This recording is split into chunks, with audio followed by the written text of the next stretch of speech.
सौभाग्य उसी को मिलता है जो अपनी मेहनत से अपना भाग्य बनाता है। नमस्ते दोस्तों, मेरा नाम है आरजे कार्तिक। आप देखना शुरू कर चुके हैं लर्निंग सीरीज सीखोगे नहीं तो जीतोगे कैसे। आज मैं उन आदतों की बात करूंगा जो आपको इंसान से कमाल का इंसान बना सकती है। इस दुनिया में बहुत सारे लोगों का कहना है कि उनके आसपास का माहौल ठीक नहीं था, इसलिए उनकी जिंदगी में दुख पर दुख आते चले गए। लेकिन याद रखना, ये डर, ये दुख, ये परेशानियां हम खुद चुन रहे होते हैं, लेकिन हमें तब मालूम नहीं होता, बाद में मालूम चलता है जब ये परेशानियां बहुत ज्यादा मात्रा में आ चुकी होती हैं।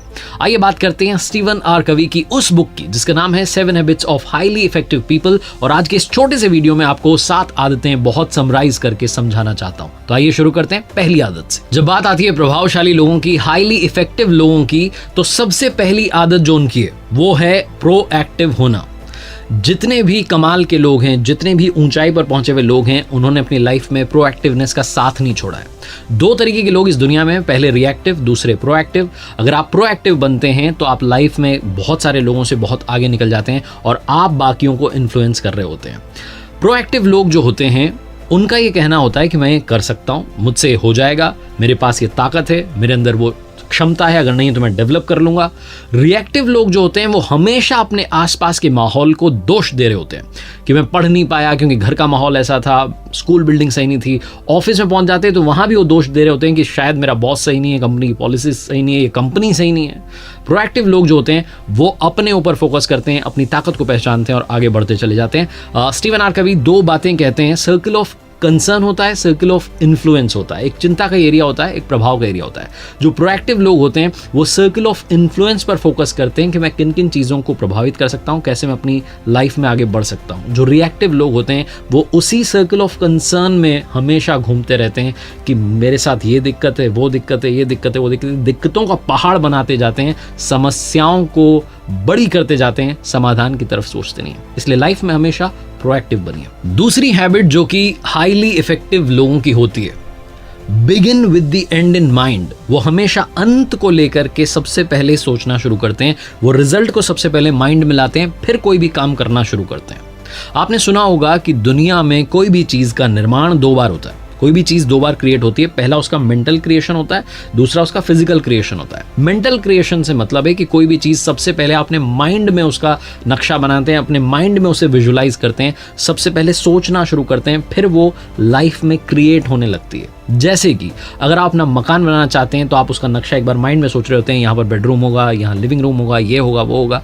उसके बाद वो फिजिकली क्रिएट होने लगता है। सेम चीज आपकी लाइफ के हर एक्शन पर डिपेंड करती है। आप कहीं स्टेज पर जा रहे हैं स्पीच देने के लिए, तो वो सारा जो लम्हा है आपके माइंड में आप विजुलाइज करने लगते हैं। अगर आपकी ये हैबिट है तो बहुत अच्छी हैबिट है, इसको और स्ट्रॉन्ग कीजिए। महेंद्र सिंह धोनी हर मैच से पहले उस मैच को विजुलाइज करते हैं, सोचते हैं, समझते हैं कि होने क्या वाला है, और फिर जब मैदान पर जाते हैं तो वो जो सोचा हुआ था उसे इंप्लीमेंट करने लगते हैं। तो बस यही बात आपको इस दूसरी आदत में ध्यान रखनी है। तीसरी हैबिट कहती है पुट फर्स्ट थिंग्स फर्स्ट, यानी कि जो चीज नंबर 1 पर होनी चाहिए उसे सबसे पहले नंबर 1 पर रखना शुरू कीजिए। प्रायोरिटाइज कीजिए अपनी लाइफ को, अपने जीवन में प्राथमिकताएं तय करना शुरू कीजिए। शुरू की जो 2 हैबिट्स हैं उनमें पहली हैबिट कहती है कि आप प्रोएक्टिव बनिए, जो कि आपकी अपनी चॉइस है।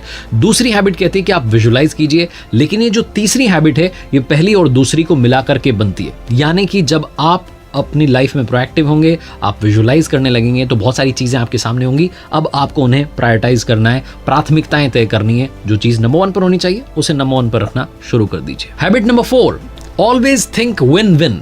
हमारी लाइफ में क्या होता है, या तो हम इधर सोच रहे होते हैं या और सोच रहे होते हैं, या तो ये या वो। कभी भी हम विन विन सिचुएशन की तरफ नहीं सोच रहे होते हैं। बहुत सारे लोगों को लगता है कि लाइफ इज अ रेस, भागना है, दौड़ना है, नंबर 1 आना है। लेकिन लाइफ इज अ रेस जिसमें सबको साथ लेके चलना है और सबको साथ नंबर 1 पर आना है। यही असली जिंदगी का मतलब है। अगर आप डीप मीनिंग समझेंगे, असली मतलब समझेंगे, तो वो यही कहता है कि हम सब साथ हैं तभी चेहरे पर मुस्कान है। अगर आप बहुत आगे भी निकल गए और अकेले रह गए तो लाइफ का कोई मतलब नहीं है, आपके साथ कोई हैप्पीनेस सेलिब्रेट करने के लिए होगा नहीं। तो विन विन जो सिचुएशन है वो यही कहती है कि अगर एक चपाती है तो ये मत सोचिए कि बड़ा हिस्सा मैं रख लेता हूँ, छोटा हिस्सा किसी और को देता हूँ। ये सोचिए कि क्या हम उसे 50-50 करके शेयर कर सकते हैं। विन विन सिचुएशन ये कहती है कि साहस को भी रखिए, सूझबूझ को भी रखिए। विन विन सिचुएशन कहती है कि आत्मविश्वास को भी रखिए, सहयोग को भी रखिए। तो विन विन सिचुएशन का मतलब यह है कि आप जीत के बारे में तो सोचिए, लेकिन लोगों को, दूसरों को साथ लेके चलने के बारे में भी सोचना शुरू कीजिए। Habit number 5, seek first to understand then to be understood, यानी कि पहले दूसरों को समझो फिर अपनी बात को समझाओ। हमें बचपन से ट्रेनिंग मिली होती है, क्या बोलना है, कहाँ बोलना है, कैसे बोलना है, बहुत सारी ट्रेनिंग हमें मिलती है, लेकिन कब सुनना है, कैसे सुनना है, कहाँ सुनना है, ये ट्रेनिंग हमें नहीं मिलती है। Always be a good listener आपने सुना होगा, लेकिन ये लाइफ में कम्युनिकेशन की अगर मैं बात करूं तो उसका पहला रूल होना चाहिए, और होता भी है, लेकिन बहुत कम लोग इसे इम्प्लीमेंट कर पाते हैं। जब सुनने की बात आती है तो हम क्या करते हैं, हम थोड़ी सी बात सुनते हैं और सामने वाले को अपना जवाब दे देते हैं, क्योंकि आजकल की दुनिया टेक्नोलॉजी वाली है, हम तुरंत इंस्टेंट रिप्लाई देना चाहते हैं। तो जब कोई अपनी समस्या हमें बता रहा होता है तो हमें लगता है कि तुरंत रिप्लाई देते हैं, और हम कहते हैं कि ये तो मेरे साथ भी हुआ था और ऐसा हुआ था वैसा हुआ था, हम अपनी लाइफ की स्टोरी से उसको रिलेट करते हैं, तुरंत जवाब चिपका देते हैं। लेकिन समझना यह है कि पहले आप सामने वाले की पूरी बात सुनिए, उसकी समस्या सुनिए, हो सकता है उसके साथ कुछ और किसी और तरीके से घटाओ। वो सारी बात सुनने के बाद में आपको समझ में आएगा कि सिर्फ अपना ही एग्जाम्पल देने से बात नहीं बनेगी, आपको उसकी प्रॉब्लम के गहराई में जाना होगा, उसकी प्रॉब्लम को समझना होगा, उसकी भावनाओं को समझना होगा, क्योंकि इस दुनिया में हर इंसान का सोचने का तरीका, नज़रिया सब कुछ अलग होता है। इसलिए लोगों को पहले भावनात्मक रूप से समझना शुरू कीजिए, उसके बाद उन्हें रिप्लाई देना शुरू कीजिए। इफेक्टिव लोगों की बात करें, प्रभावशाली लोगों की बात करें, तो उनकी सबसे प्यारी हैबिट होती है हैबिट नंबर 6, सिनर्जाइज। वो लोगों के बीच में सिनर्जी बैठाने का काम करते हैं, तालमेल बैठा करके चलते हैं। कई बार आपने सुना होगा कि लोग जो हैं अपने ऑर्डर्स दूसरों पर थोप रहे होते हैं, उन लोगों की लोग पीठ पीछे बुराई कर रहे होते हैं कि ये इंसान तो ऐसा है, बस अपनी बात सुना रहा होता है, अपनी बात मनवा रहा होता है।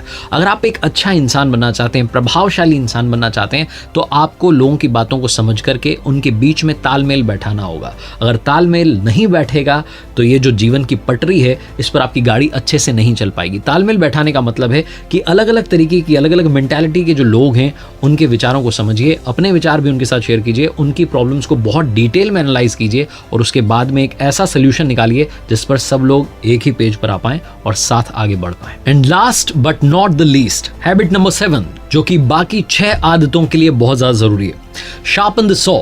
आरी को, कुल्हाड़ी को तेज करना शुरू कीजिए। ये काम जितने भी सक्सेसफुल लोग हैं, इफेक्टिव लोग हैं, वो लाइफ में करते चलते हैं। इस लाइफ में 4 ऐसे पैरामीटर्स हैं जिन पर आपको हमेशा सही रहना है, फिट रहना है, कोशिश करनी है कि आपकी लाइफ में कहीं बैलेंस गड़बड़ ना हो। फिजिकल, सोशल या इमोशनल, मेंटल और स्पिरिचुअल, ये जो 4 पैरामीटर्स हैं, इनके बीच में ही आपको लाइफ को लेकर के चलना है। तो उसके लिए ज़रूरी है कि आप अच्छी आदतें डालें। फिजिकल एक्टिविटीज़ की बात करूँ, एक्सरसाइज करें, जिम जाएं, योगा करें। मेंटल अगर मैं बात करूं तो थोड़ा सा पढ़ना लिखना शुरू कीजिए, नया सीखना शुरू कीजिए। स्पिरिचुअल बात करूं तो आप प्रकृति के पास जाइए, अध्यात्म की दुनिया में जाइए। सोशल इमोशनल बात करूं तो आप थोड़ा सा लोगों के बीच में घुलना मिलना शुरू कीजिए, बैठना शुरू कीजिए, बातें करना शुरू कीजिए, लोगों को समझना शुरू कीजिए। ये जो हैबिट नंबर 7 है, अगर आप इसे अपनी लाइफ में शामिल करते हैं तो बाकी की जो 6 आदतें हैं वो बहुत आसानी से आपकी लाइफ में इंप्लीमेंट हो जाएंगी। ये जो हैबिट नंबर 7 है, ये आपकी लाइफ का वो रिफ्रेश का बटन है जिसे दबाने से आप अपनी लाइफ में एक नई एनर्जी के साथ, एक रिजुवनेट फील करते हुए लाइफ में आगे बढ़ते हैं। तो इस बटन को दबाते चलिए और लाइफ में वहां पहुंचिए जहां पहुंचना चाहते हैं। जो सपने आपने देखे हैं, उन सपनों को पूरा करना शुरू कीजिए, क्योंकि जिंदगी ना मिलेगी दोबारा। और आखिरी में वही बात, ऊपर वाले के आशीर्वाद के साथ, अपनी सच्ची मेहनत और अपने परिवार के प्यार के साथ कर दिखाओ कुछ ऐसा कि दुनिया करना चाहे आपके जैसा। याद रखिए, हर सोमवार सुबह 9:30 बजे मेरे साथ देखिए एक नई कहानी, और हर शुक्रवार सुबह 9:30 बजे मेरे साथ देखिए लर्निंग सीरीज का एक नया वीडियो।